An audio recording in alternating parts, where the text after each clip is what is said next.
પરંતુ આ શું? કોંગ્રેસના નેતાઓ ખુદ કોંગ્રેસમાંથી જ બગાવત કરી ભાજપમાં જોડાઈ રહ્યા છે।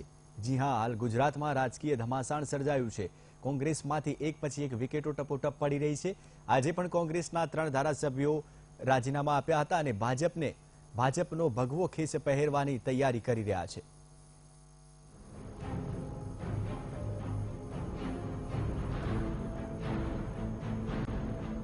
કોંગ્રેસમાં બગાવતના સૂર।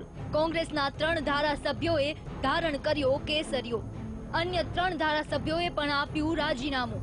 હજુ પણ પડી શકે છે કોંગ્રેસમાંથી વિકેટ।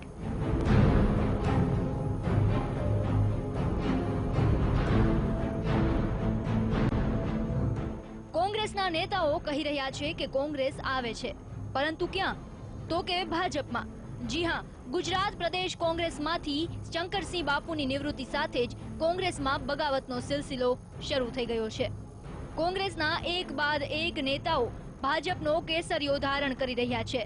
શુક્રવારના ફરી 3 ધારાસભ્યોએ કોંગ્રેસને છેલ્લા રામ કહી રાજીનામા ધરી દીધા છે, જેમાં વાંસદાના ધારાસભ્ય છનાભાઈ ચૌધરી, બાલાસિનોરના ધારાસભ્ય માનસિંહ ચૌહાણ અને ઠાસરાના ધારાસભ્ય રામસિંહ પરમારનો સમાવેશ થાય છે। એટલું જ નહીં, પરંતુ હજુ પણ 14 જેટલા ધારાસભ્યો કોંગ્રેસમાંથી છેડો ફાડી ભાજપનો કેસરિયો પહેરવાની તૈયારીમાં છે। આવા માહોલમાં કોંગ્રેસ પ્રવક્તા સુરજેવાલાએ ભાજપ પર આક્ષેપ લગાવતા આ ડેમેજને ભાજપની રાજનીતિ ગણાવી હતી। આ સાથે જ તેમણે ભાજપ દ્વારા ધારાસભ્યોને 10 કરોડની ઓફર કરવામાં આવી હોવાનો આક્ષેપ પણ લગાવ્યો હતો। अमित शाह भाजपा अध्यक्ष से मिलवाने और चुनाव का खर्चा उठवाने का प्रलोभन दिया जा रहा है, ताकि निष्ठा परिवर्तन भी हो और दल बदल भी हो। यह संविधान की हर परिपाटी चुनाव की निष्पक्षता और प्रजातांत्रिक मूल्यों को धूमिल करने का एक घिनौना प्रयास है।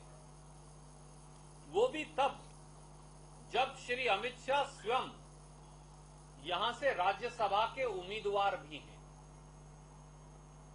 क्या यह सीधे सीधे चुनाव की मर्यादाओं व कानून का उल्लंघन नहीं? કોંગ્રેસમાંથી એક પછી એક ધારાસભ્યો ભાજપમાં જોડાઈ રહ્યા છે, ત્યારે કોંગ્રેસના કેટલાક ધારાસભ્યોને ખરીદવાની કોશિશ પણ કરાઈ હતી। આ વાત અમે નહીં, પરંતુ ખુદ કોંગ્રેસના ધારાસભ્ય પૂનાભાઈ ગામિત કહી રહ્યા છે।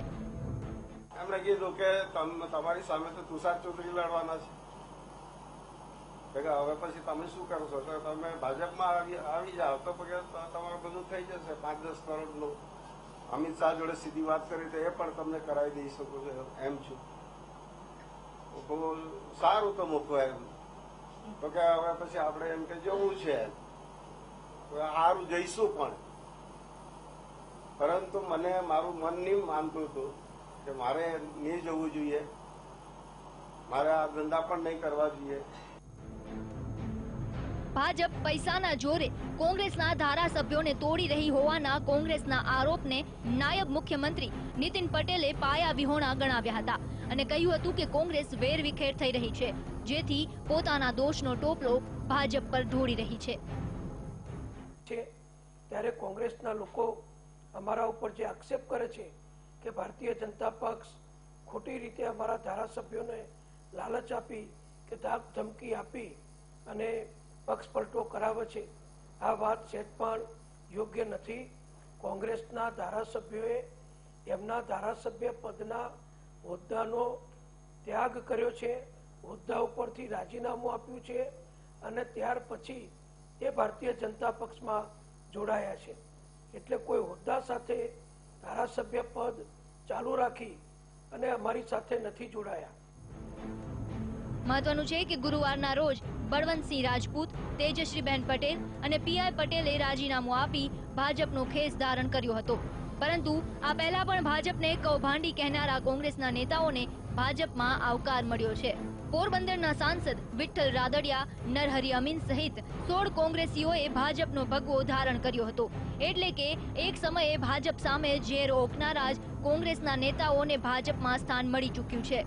ત્યારે આવનારા સમયમાં હજુ પણ ભાજપ કોંગ્રેસમાંથી કેટલીક વિકેટો ખેરવે છે, તેના પર સૌ કોઈની નજર મંડરાયેલી રહેશે।